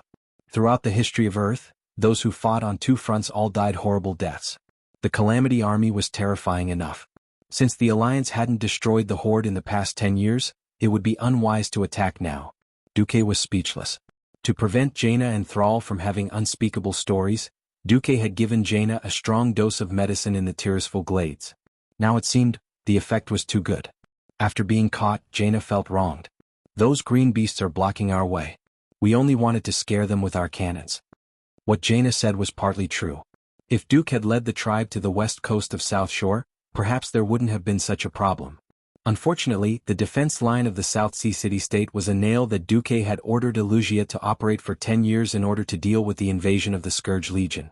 It was meant to be nailed to the Rotterdam Kingdom to bleed the Scourge Legion. Of course, they couldn't let the tribe pass. Duque also wanted the Scarlet Cross to go to Lordaeron, as many civilians as possible to evacuate from the old territory of the Lordaeron Kingdom, so he could only take the North Stream coast and leave the South Stream coast to the Horde. On the other side, the crossing of the flight routes was unavoidable. Especially when the transportation volume was so huge, it was even more impossible for there to be no friction. Then Jaina's fleet appeared and forced the Horde's transport ships to stop. She shouted, "If you green-skinned creatures dare to sail forward again, I'll destroy you." This news was sent to the South Stream coast by the wyverns of the tribe, and Sal was so scared that he almost prepared to attack the North Stream coast. Duque only found out about this when Sal trembled with fear and did not have much hope of finding an envoy to negotiate. This emblem. It's Jaina's fleet? Because Miss Proudmoore was almost killed by the orcs when she was young, she hates the Horde. Now we have a bigger enemy and there's no reason for us to start a war. Alright, I'll try to get Miss Proudmoore to restrain her subordinates, but in the future when you see her emblem, please be careful. The honest and reliable young man Duque righteously said that he would control his subordinates, but he decisively fed Sal a mouthful of sh*t. You should be careful of Jaina. She really hates the Horde. If you fall into the hands of this female devil, be careful that you'll be chopped into 18 pieces. The Dark Duque spat out fiercely. Let's see if you still dare to flirt with the beauty and the beast in this life? Even if I don't want her, I won't let you, Sal, have it easy. You still want to be a KFC chicken in heaven and a pig on earth? Dream on. Duque's reply to the Horde's messenger was so sincere that Sal almost believed him. He believed that Duque was a great hero with wisdom and foresight, and that he put the big picture first. Unfortunately, Grum Dungeon's roar woke Sal up. If Duke Marcus wasn't the guy who sent millions of orcs to hell, I'd be willing to believe that he's a human who's close to our Horde. Yes. On the entire continent, if Duque claimed to be second in terms of the total number of Horde kills, no one would dare to claim to be first. To be honest, Duque didn't want to be so good to the Horde. But the Scourge was spreading too fast. Duque could only get rid of the Horde as soon as possible. Get out. Get out. Scram as far as you can. Duque didn't hesitate. The next day he sent a copy of the Scourge's marching map to Sal. He explained directly, the Horde can either speed up the migration or the Alliance will start a war with the Horde. We may not be able to deal with the Scourge, but we can still deal with the Horde. This time Sal really believed him. Without another word, on the 8th of August, they organized the largest crossing of the sea, sending away the remaining 50,000 Horde in one go. And on the 10th of August, news came that on the 9th of yesterday, Torrent Fort fell for the second time. Half of the soldiers in the city were slaughtered. Even King Garen Trollbane died in battle and became an undead. Of course, a more general statement was, more than one Torrent Fort Wong family guard confirmed that after the outer city was broken by the Scourge, Garen surrendered. What was tragic was that the Scourge had no precedent of not killing after surrender. They directly killed Garen and turned him into an undead with only a few pieces of flesh left on his face. It was a pity that Garen was too weak. He couldn't even be a Death Knight and directly became an ordinary zombie warrior. Only Duque knew that in the future this guy would be a Forsaken in the Earthy Highlands. As soon as this news came out, there was an uproar within the Alliance. Duque also sighed. As the saying goes, leave a way out for others in the future. In the Alliance, after Duque's embellishment, it was announced that Garen had died in battle. After all, a dead king could inspire the survivors' will to resist the scourge. On the 12th of August, the main force of the Scarlet Cross landed on the northern coast of Lordaeron and the Whispering Coast, opening up the third and fourth escape routes. At the same time, when the entire Earthy Highlands fell and was occupied by the undead, even Magni had to let his third brother, Bulang Bronzebeard, guard the Sodder Bridge to prevent the Scourge from invading the south. All the main force of the Scourge disappeared overnight. What? You didn't see Arthas, Antonidas, or any of the high-level liches from the Church of the Curses? Duque was shocked. Chapter 780. There had to be a reason for this abnormality. The Calamity Army's offensive seemed extremely violent, wave after wave. On all fronts, zombies, skeletons, and ghouls seemed to be as numerous as the stars in the sky, and it would take a lifetime to wipe them all out. Urgent letters asking for help from all over flew to the major cities like snowflakes and were then gathered to Duque. There was so much news that the mages in charge of magic messaging almost collapsed. Most of them were requests to increase the quota of FFF flamethrowers. After actual combat testing, a new type of portable flamethrower, as long as there was enough fuel, could replace a squadron of militia. Duque did not care about these details and directly let his subordinates make arrangements. As a commander, he had to grasp the overall situation. As long as he grasped the essence through appearances and controlled the direction of the overall situation, everything else was just a side issue that could be left to the generals below. However, as a transmigrator, how could Duque continue to lead the Alliance forward when the history he was familiar with began to become a little unreliable? That night, Jaina saw a scene that shocked her to the core. She was even convinced by it. On the flagship of the Kurtira's navy on the northern coast, in Duque's main cabin, more than 100 magic eyes floated in the air, constantly sweeping over the reports, and then more than 200 magic hands constantly flipping through the pages of military intelligence reports. This was not a report at the army level, and Jaina even caught a glimpse of several reports from local guerrillas. O God of mages, is he still human? Mages could directly reflect what they observed into their minds through the magic eyes, but it was generally limited to one magic eye. Opening two magic eyes at the same time was like looking at two completely different images with the left and right eyes at the same time. The brain would directly overlap the images, and the eyes would be extremely confused. How could Duque read 100 reports at the same time? Just hearing the noisy flipping of the pages, Jaina felt like she was hearing a tsunami. Could this be the strength of a Breaking Dawn mage? However, when she visited Antonidas before, Jaina clearly remembered that Antonidas did not behave so inhumanly. Jaina took a deep breath to calm her racing heart. All mages were people with an incomparable thirst for knowledge. Those without curiosity and motivation would never reach the Radiant Moon rank. The current situation in front of Jaina was that Duque was like a book that seemed easy to understand but could never be finished. Just when she thought that she had gotten close to Duque, she realized that it was just an illusion. It seemed near but was actually far away. He couldn't catch up no matter how hard he tried. This feeling of anger and envy clung tightly to Jaina. No. I must see Duque's true strength. Besides, with my current identity, it's not offensive at all, Jaina said to herself. After all, she still had the dual titles of Duque's fiancée and disciple. When Jaina carefully walked through the incomparably exaggerated main cabin and arrived at the bedroom that was supposed to be the captain's cabin but was now open for Duque's use, she saw a scene that made her teeth itch. That's right. At first glance, Jaina wished she could bite Duque to death.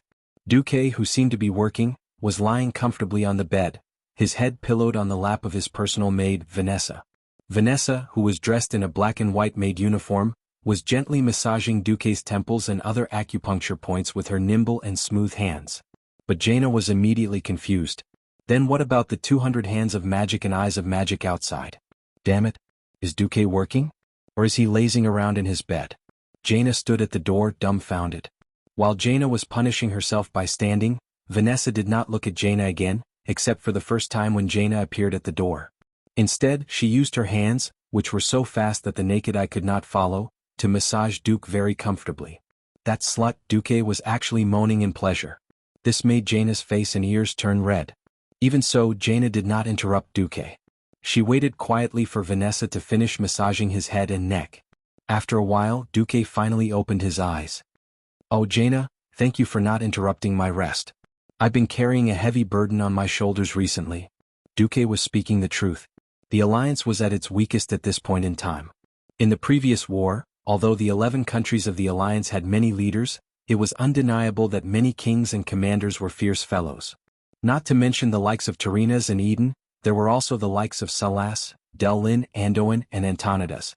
As long as they could coordinate with each other, they would be able to hold their own in the outside world. Now, some had withdrawn from the alliance and some had retired due to illness. Out of the 11 countries that were at their peak, only Dai Lin, Magni, and Cudrin were still in their prime. Now that William had yet to mature, and Mograine and Turalian were too single-minded, it was hard for them to take control of the overall situation. The burden naturally fell on Duque. The only fortunate thing was that Duque had saved more of the elites of the Rotterdam kingdom than in history. Duque's rest and heavy responsibility immediately stunned Jaina. All the doubts and dissatisfaction in her heart were gone, and all that was left was admiration. Jaina pursed her lips lightly. "Duque, you've worked hard." Duque waved his hand pretentiously. "It's all right. For the sake of Azeroth and the happiness of mankind, this is a small matter."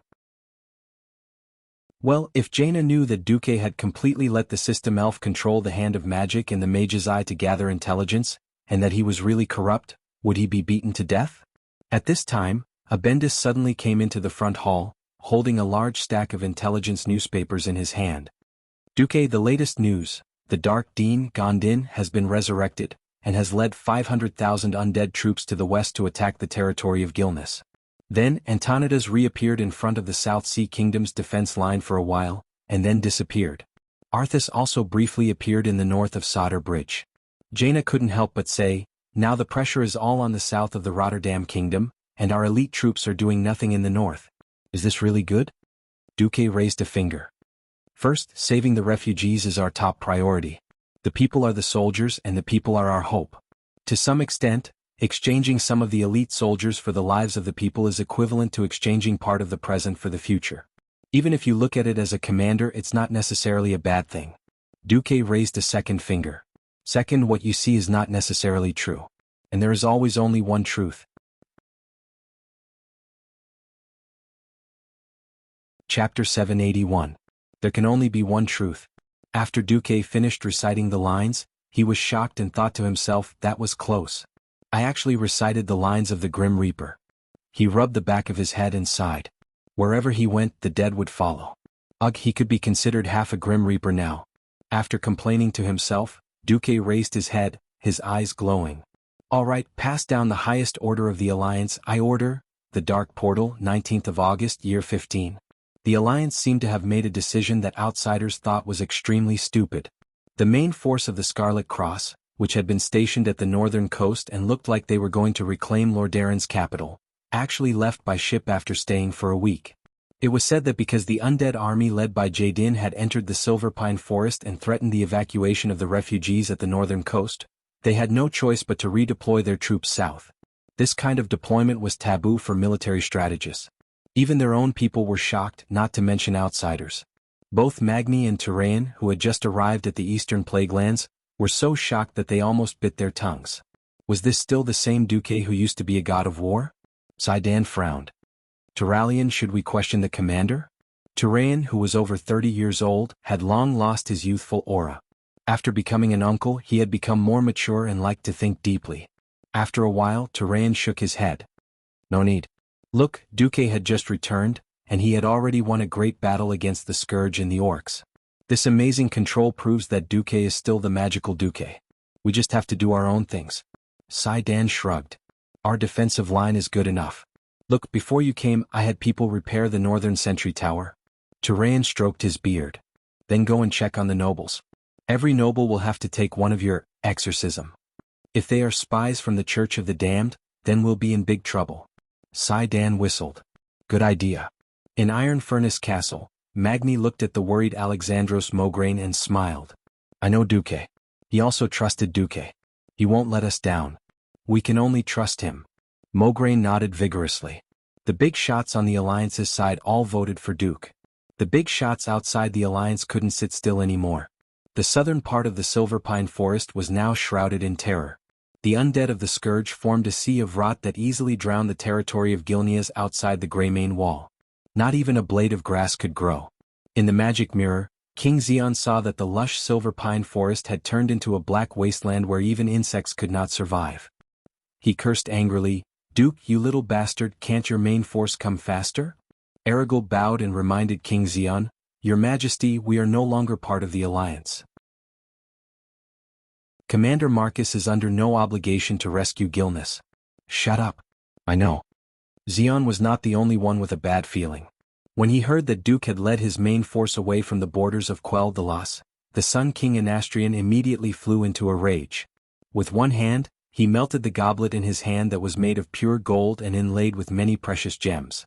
This news made Kale, that's who was trying to persuade his father, speechless. Extremely pure fire elements flowed on the old palm of the Sun King, melting the last trace of gold between his fingers. After a while the Sun King spoke. My child, didn't you say that I was despicable before? You actually used Sylvanas' love for the motherland to use Duque through personal relations to force Duque, the supreme power of the Alliance, to help us kill Salas? Kale, that was speechless. Now you see? There is no such thing as a saint in this world. At the end of the day, the so-called hero of the first two battles of the Dark Portal, Duke Marcus, is just a person who prioritizes human interests. He doesn't really want to help us High Elves. When the Sun King said this, Kale, that's finally could not help but interrupt his father. That's because Kuel Salas is not in the Alliance, and the Alliance has no obligation to help us. Even when Duque returned, you never expressed your willingness to return to the Alliance. Anastrian was enraged as well. He knocked the end of his luxurious king's scepter onto Kale, that's shoulder armor. Although it did not hurt, the strong impact made Kale, that's feel humiliated. Only the elders of the High Elves would use this method to discipline their underage children. However, Kale, that was over 1,000 years old. This meant that his father did not recognize him as an adult elf at all. The Sun King's roar shook the entire inner palace. My stupid child. Listen up. No elf would be willing to join the alliance that wants the noble elves to submit to the humans. Your ancestor, Duresma Sunstrider, did not build a country on this continent to make the High Elves human servants. You want to join the alliance? Yes. But it must be Kuel Salas who is the alliance leader. Kale, that was dumbfounded. He could not believe it. Was this the troll hero who personally announced an alliance with the humans 2,800 years ago, enlisted the help of the humans and finally defeated the trolls to obtain Kuel Salas, the home of the High Elves? The Sun King continued to hit Kale, that's shoulder with his scepter. The heavy impact made Kale, that's kneel involuntarily. Open your eyes, my stupid son. Think about the meaning of the Elven throne. Only the inheritance of the High Elves is meaningful. No, under extreme circumstances, only the inheritance of the Sunstrider is the only meaning of our existence in this world. Since it was our Sunstrider kingdom that raised Sylvanas, she also has the obligation to die for the Sunstrider family. Anyway, the Windrunner is a traitor. There is nothing wrong with letting the traitor pay with his life. What? What an extremely selfish statement. Is he really my king father? Kale, that was struck by lightning. At this moment he completely lost the ability to speak. As if realizing that he had hit his son too hard, Anastrian's tone finally softened. He patted his son's shoulder. Of course, as a king I am generous and benevolent. Since Sylvanas voluntarily returned to Kuel Salas, I will not target her and deliberately send her to her death. I will only arrange for her to go to the front line. If she dies in battle, it only proves that she is incompetent or unlucky. If she makes enough contributions, I do not mind promoting her to the position of Ranger Commander, sitting in her sister's position. Chapter 782. Kale, that's didn't know how he walked out of the palace. He felt that some kind of belief was collapsing in his heart. Was this the belief he had believed in for 1,000 years? It wasn't the pursuit of the ultimate in magic, but a simple nostalgia for power and worship of power? So what if Sylvanas reached her sister's position one day? There were only so many high positions in the kingdom, like a transparent pyramid that could be seen from the bottom to the top. However, unless one was an elven mage with a noble bloodline, it was impossible to reach the top. The so-called promotion was just a seemingly beautiful and dirty lie. Looking up at the sky, Kale, that sighed. He suddenly realized that he was very envious of humans, especially Duque. Because Duque, and only Duque with the talent of a commoner, relied on his own ability and wisdom to reach the highest position in the alliance step by step. And he, Kale, had the identity of a prince, but could only be controlled by his father like a puppet. Under the constraints of the Silvermoon Council, he could do nothing. The seemingly noble identity was, in fact, worthless. The High Elves were extremely long-lived. Although his father was already at the end of his life, who knew how much longer he could live? As long as his father was still alive, he, the Crown Prince, was just an illusory promise that could not be fulfilled in the field of power. Duque, I really envy you. Kale, looked up at the sky and sighed again. On the other side, at the southernmost front line of the Long Song Forest, Sylvanas was lost. In the eyes of the two ranger generals, Rothamar Theron and Hadgeron Brightwing, the returned Sylvanas was extremely outstanding. Under her command, the elves worked in full swing to fortify their defenses. It was a method that even the old rangers who had lived for thousands of years had never seen. In the wastelands south of the Long Song Forest, a large area was cleared without grass. It was called the Fire Belt. It was convenient to carry out fire attacks further south. Sylvanas only planted a flag on the hill and decided where to set fire based on the direction of the wind and where the fire would spread. At the source of the river slightly north, a large number of giant ceramic jars were placed, which stored a huge amount of holy water. If the Calamity Army were to cross the river, a few guards would be able to break the jars and give those bones a good laugh. In the forest, Sylvanas began to get someone to make a simple hollow brick. As long as one stayed in the pillbox made of 5 hollow bricks, even the frost arrows of a Morningstar wizard would not be able to penetrate it. If holy water was sprinkled on it, the mages estimated that it could even resist the shadow arrow of a morning warlock. All of Sylvanas' actions were miraculous in the eyes of the elves. She received a lot of praise. Even though she had been away for 10 years and was half a traitor, she was loved by the rangers almost fanatically, even more than their immediate superiors, Lorthamar and Hadgeron. However, she knew very well that these seemingly simple but extremely effective tricks had nothing to do with her. What she was teaching the Elfins today were all little inventions left behind by Duque back then, little creations. She did not know what Duque's brain was made of. Originally, in the eyes of the world, the only thing that could fight against mystery was mystery. However, Duque had used such a simple and even primitive method to bridge the gap between ordinary people and mysterious beings. What made Sylvanas even more shocked was that, on the surface, these methods were used to defend against the orcs, but from various clues, it could be inferred that Duque seemed to have predicted the invasion of the Calamity Army when the war with the Horde ended 13 years ago. Looking into the distance in the south, the reports from the Rangers said that the humans there were still actively organizing a resistance. New human reinforcements had already crossed the sea, and they were rapidly building a continuous line of defense. Logically speaking, even if the Calamity Army were to attack Kuel Salis, it would not be within the next 1 or 2 months. The High Elves still had plenty of time to prepare for war. However, Sylvanas's mouth was full of bitterness. I will not admit defeat. I want to surpass my sister. I want to break away from Duque's protection and make my own career. But, what am I doing now?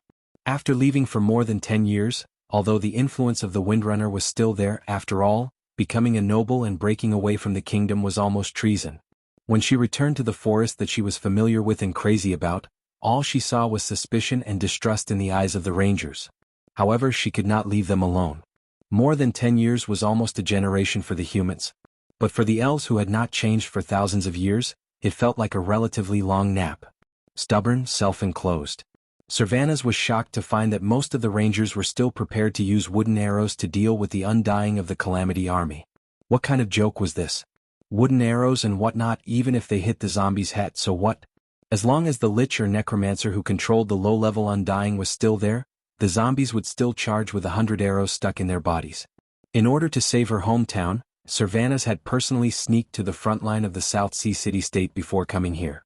Physical damage was meaningless against the undead.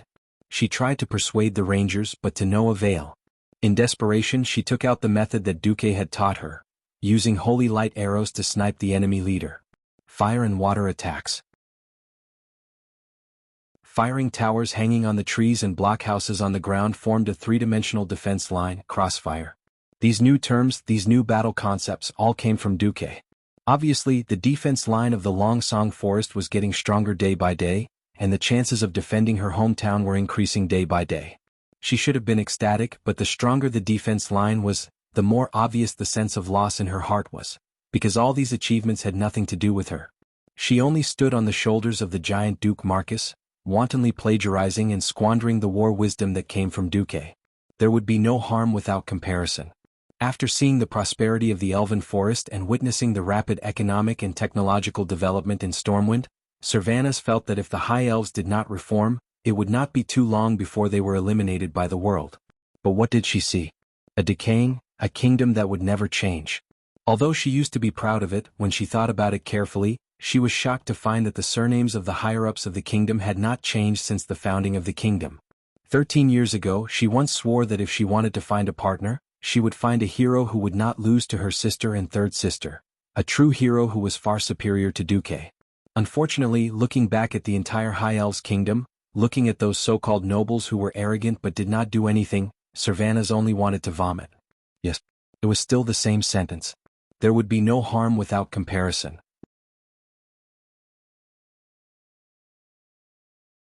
Chapter 783. The Dark Portal, 20th of August, Year 15.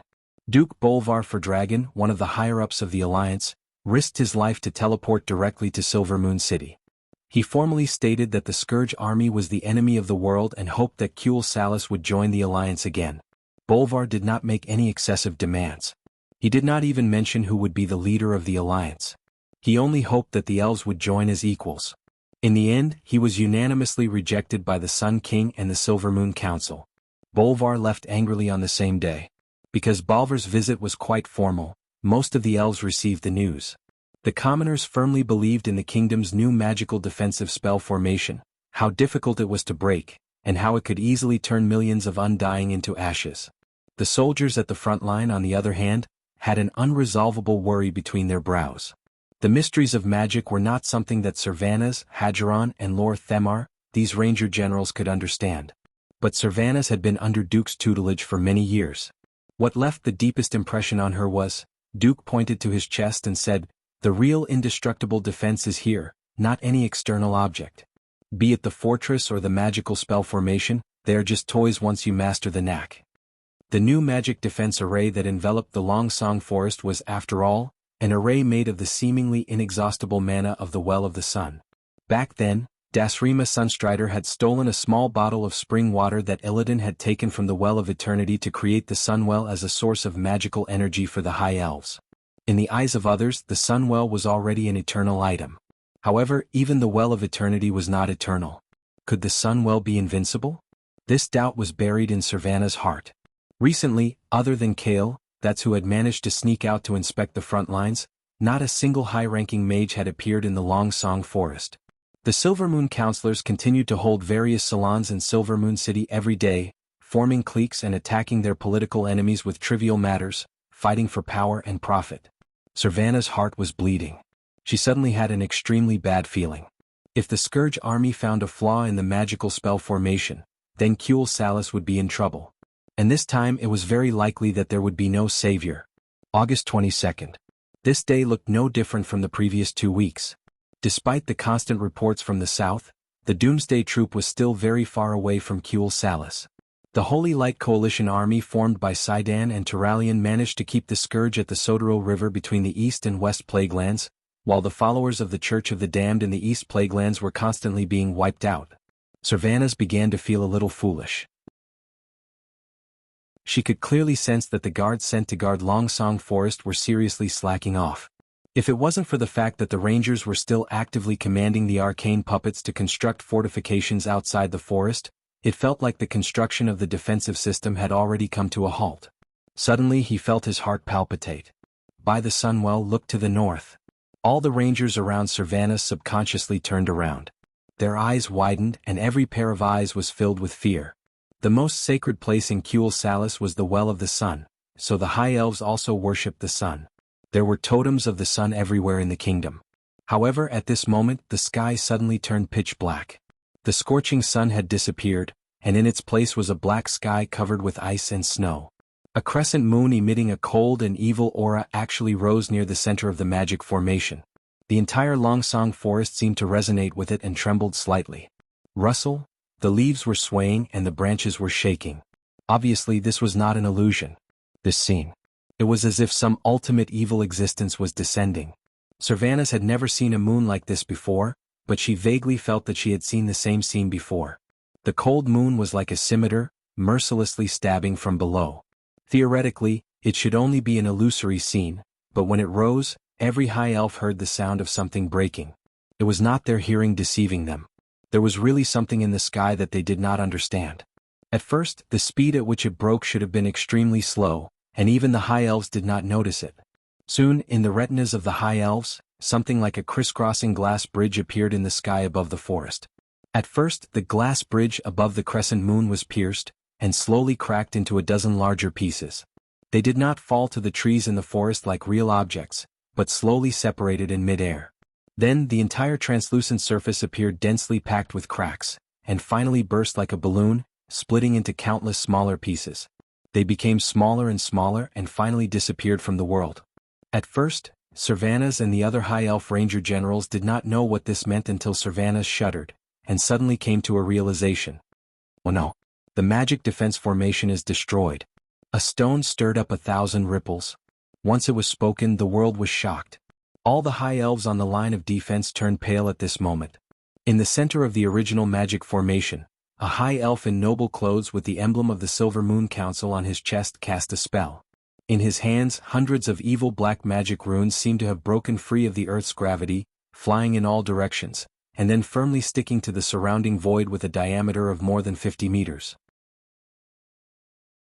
At a glance, one could see that these runes formed a huge portal comparable to the size of the Dark Portal. In the first few seconds, this huge portal was like a quiet painting, incomparably quiet.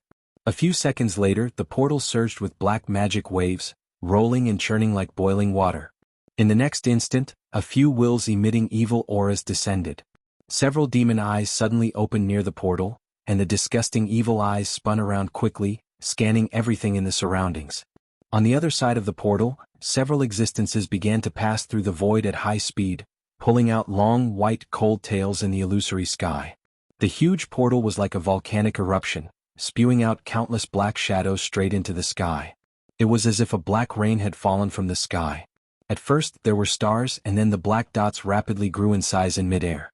When these dense black dots completely returned to their original form, they had already filled every corner of the forest within a 5-kilometer radius. The Calamity Army.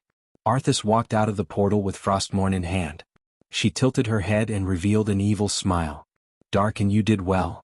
You're tuning in to the Han Lee's Wuxia Chronicles YouTube channel. We're so grateful for your support, and don't forget to subscribe to join us on this incredible journey through captivating stories. Your generosity through donations truly makes a world of difference, as it's the primary source of revenue that allows me to expand and enhance this channel for you. Thank you from the bottom of my heart for being a part of this adventure.